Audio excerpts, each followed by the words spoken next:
हैं, अपने मायके में आए हुए हैं। जो एक वीडियो आपको दिए थे जिसमें हम बनवारी के भाई का थोड़ा सा जिक्र किए थे, तो आप लोग बोले थे कि उनकी पूरी कहानी बताना।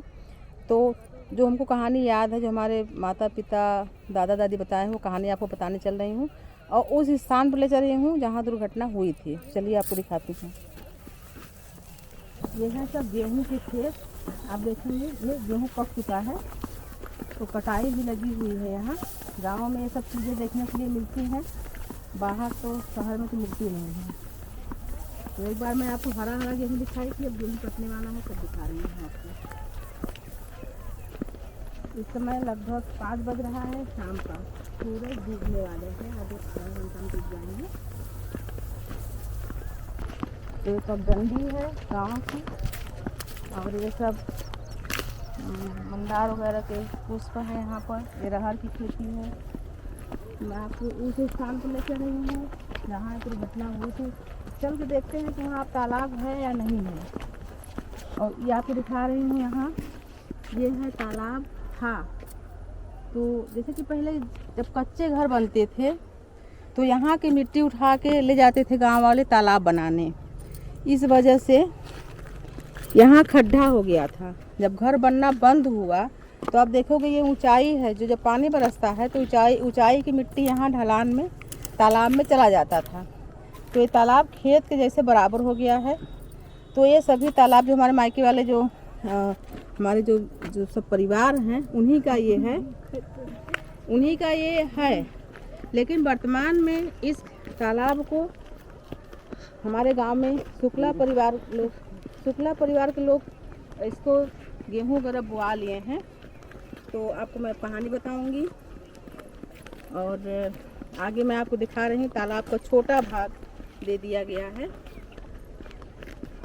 ये आप यहाँ देखेंगे, मैं इसमें ऊंचाई पर हूँ, तो ये इतना सा भाग इसलिए दे दिए हैं कि जैसे आसपास में कहीं गेहूँ वगैरह है या कुछ धान या कुछ सब्जी जो कोई लगाए तो ये सूखा है, ये तालाब है, सूख गया है।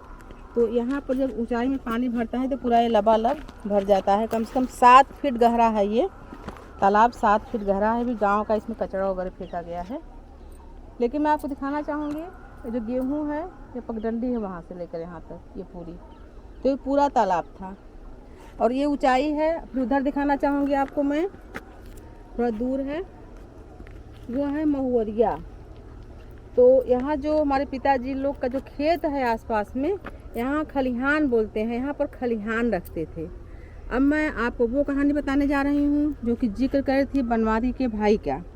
तो हमारे पिताजी लोग बताते हैं कि यहाँ तालाब जब था तो बरसात का महीना था और यहाँ पर काफ़ी पानी भरा हुआ था। जैसे कि क्षेत्र में गेहूँ लगा है तो गेहूँ नहीं था उस समय, तब ये तालाब था। जैसे इतना जो ये तालाब आपको दिख रहा है, गड्ढा पानी नहीं है इसमें, बरसात में भर जाएगा। तो इसी तरीके से पूरा तालाब था जो गेहूँ लगा हुआ है। तो जो बनवारी के भाई थे वो यादव थे, तो वो भैंस के ऊपर चढ़ के, यादव लोग भैंस जैसे चराते उराते हैं, तो भैंस के ऊपर चढ़ के और इस ऊंचाई से एक पगडंडी वहाँ पर रास्ता था, उस तालाब में चले गए। तो बैलेंस बिगड़ने के कारण वो भैंस से नीचे गिर गए, ऐसा हमारे पिताजी लोग बताते हैं। भैंस से नीचे जब गिरे तो भैंस का जो खुर होता है, पाँव, वो बहुत हार्ड होता है, कड़ा, तो वो उनको पेट पर पड़ गया, बनवारी के भाई के पेट पर पड़ गया। और वो भैंस को ये पता नहीं था, वो काफ़ी देर तक वो दबाई रही, उनको पता नहीं था, दोनों पाँव से दबाई रही, तो उनका वहीं पर मृत्यु हो गया बनवारी के भाई का। तो ऐसी स्थिति में वो बहुत देर तक पड़े थे। और भैंस अपने आप ही, मतलब जैसे जानवर जानते हैं कि उनको कहाँ जाना, उनका घर कहाँ, उनका मालिक कौन है, उस दुर्घटना को वो भी भाप गई होगी कैसा हुआ है। तो अकेले ही भैंस, थोड़ी दूर पर गांव है, वो घर पर चली गई। तो सब लोग सोचे कि ये अकेले कैसे आई। तो घर वाले आए ढूंढते ढूंढते, और हमारे पिताजी भी यहाँ पर थे। उनसे पूछे कि बाबा आप देखे हो क्या उनको, उनका जो नाम था। तो बोले कि नहीं, इधर से आते नहीं देखे। तो लोग आए तो यहाँ पर उनकी मतलब मृत शरीर पाई गई। उसके बाद गांव में काफ़ी मातम छा गया और सभी लोग दुखी हुए, ये कहानी है। लेकिन कुछ दिनों के बाद कहा जाता है कि आग से जला हुआ, पानी में डूबा हुआ या अचानक किसी दुर्घटना में व्यक्ति की जब मृत्यु हो जाती है तो वो अकाल मृत्यु कहलाती है। अकाल मृत्यु को प्राप्त हुआ व्यक्ति प्रेत योनि में चला जाता है। यानी जब उनकी योनि पूरी नहीं होती, अपने जीवन को पूरी तरीके से नहीं जिए रहते, तो उतने दिनों तक वो प्रेत योनि में प्रवेश कर जाते हैं।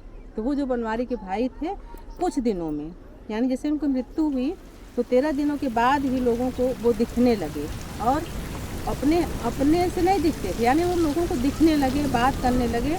जब लोगों को दिखते थे और बात करते थे, वो लोग भयानक, उनको बुखार, डर और कपकपी, थरथराहट ये होने लगती थी। हमारे पिताजी लोग बताते थे। लेकिन जब हम लोग बच्चे थे तो हम लोगों के सामने भी कई ऐसे केस आए। पिताजी हमारे ये बताते हैं कि वो भी साक्षात्कार किए बनवारी के भाई से। जैसे मैं आपको बता रही हूँ कि वो जो बगीचा है उसको महुअरिया बोलते हैं, वहीं पर खलिहान रहता था।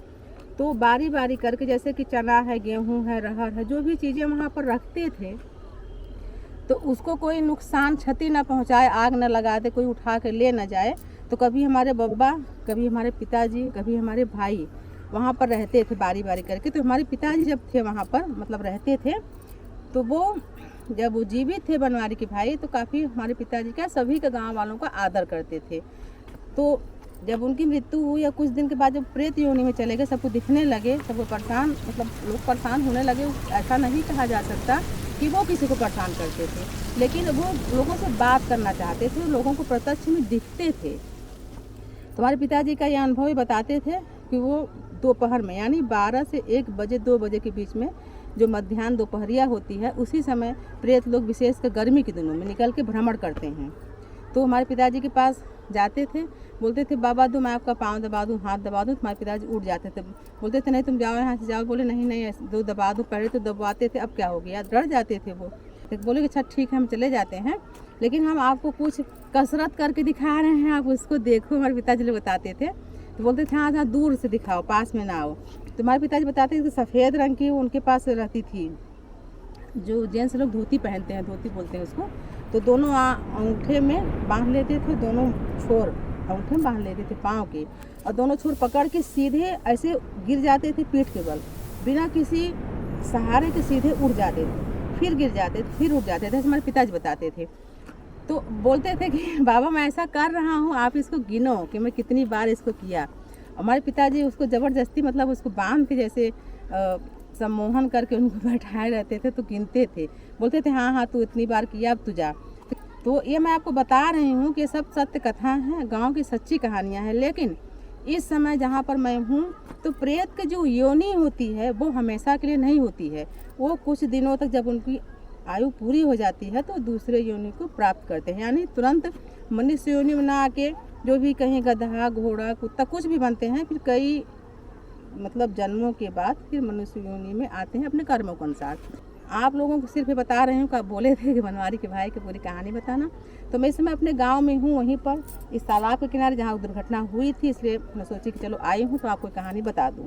तो जैसा कि मैं आपको बताई बनवारी के भाई की कहानी, तो कहानी संक्षेप में है। क्या है कि जब इस तरह की जब कहानियाँ होती हैं तो कई लोग गाँव के प्रभावित होते हैं। ऐसे ही जैसे कि मैं जो अभी कई यहाँ ब्लॉग बनाई हूँ मैं, तो एक तालाब है हमारे, ये तालाब मैं घर के पीछे का बताई हूँ। एक तालाब घर के आगे में है, जिसमें पूजा पाठ होता है, और जो कजरी त्यौहार होता है उसमें भोजली उजली का विसर्जन होता है। वहाँ भी कई दुर्घटनाएं हुई, कई कहानी से संबंधित है जो हमारे पिताजी लोग बताते थे। तो लोग वहाँ उस क्षेत्र में, यानी तालाब के आसपास जाने से बचते थे। या जैसे मान लीजिए किसी को जाना ही है तो कुछ उपाय करके, जैसे हींग लगा के, जैसे कि लोहे का कुछ वस्तु रख के, जैसे कि और कुछ ऐसी तमाम चीज़ें होती हैं औषधियों में भी, कि उनको रख के जाते थे तो वो भूत उनके तक पहुंच नहीं पाता था। ये सब उपाय करके ज़रूरी काम रहता था तो जाते थे। क्योंकि उस रास्ते से दूसरे गांव का रास्ता भी रहता था, पगडंडी टाइप का, जो कि लोग एक गांव से दूसरे गांव जाते थे। तो ये कहानी मैं आपको बताई बनवारी के जो भाई हैं। तो ये सच्ची कहानी मैं आपको बताई हूँ आसान ज़िंदगी में। ऐसे ही सच्ची घटनाएँ जबकि हमारे गांव के आसपास में घटित हुई हैं, वो भी अगर मौका मिलेगा तो जिन वगैरह की कहानी जो है, एक मैं आपको वीडियो दूंगी सुदिष्ट बाबा का, उसी के बगल में गांव है, उसकी कहानी है जिन की कहानी, जो कि बहुत सत्य कथा पहले छपती थी, मनोहर कहानियाँ सत्य कथा। तो सत्य कथा में आसपास के गांव की सत्य घटनाएं लिखी जाती थी।